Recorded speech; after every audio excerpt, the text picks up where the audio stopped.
কি মাথা মোটা ছাত্ররা, কেমন আছো তোমরা সব? অনেকদিন দেখা হয় না। যে পড়াগুলো দিচ্ছি সেই পড়াগুলো হবে তো? আমি কিন্তু ধরবো।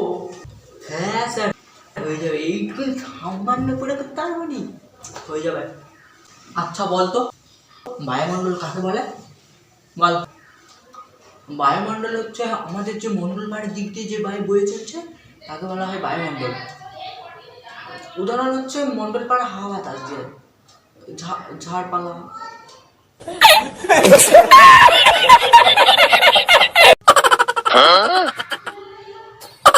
অমন করে কি দাঁত ফাটানো হচ্ছে তোর?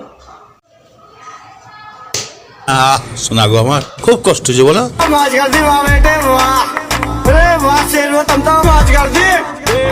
আচ্ছা বলতো, এটা কি লেখা আছে বল তুই? স্যার, এটা তো ইজি করছে। ওই খাতাতে কি লেখা আছে বলবো? আমি জানি, আমি এক্ষুনি বলে দেবো। লেখা আছে তো আপনার মাথা। কারণ আপনি আপনি তো আপনার মাথাটাই দেখালেন, তো সেটা এই এই এই কি বল, নেতাজি সম্বন্ধে কিছু বল।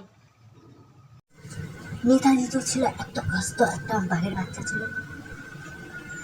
আমাদের দেশে ব্রিটিশরা নিজেকে বাড়ি ভাড়া ভাঙছিল, মালগুলোকে নেতাজি এমন ভাবে খেলাইছে ব্রিটিশরা ভয়ে পালাই গেছে।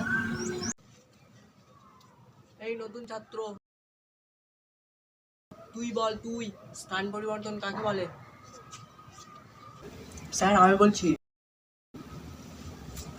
উদাহরণ দিয়ে বলছি স্যার। যেমন চুল, আমাদের মাথা দেখলে চুল বলে, আবার আমাদের কাটাই যদি থাকে তাহলে বগল বলে, এখানে চুল থাকলে বগল বলে, আবার এইখানে চুল থাকলে ভ্রু বলে, আবার এখানে চুল থাকলে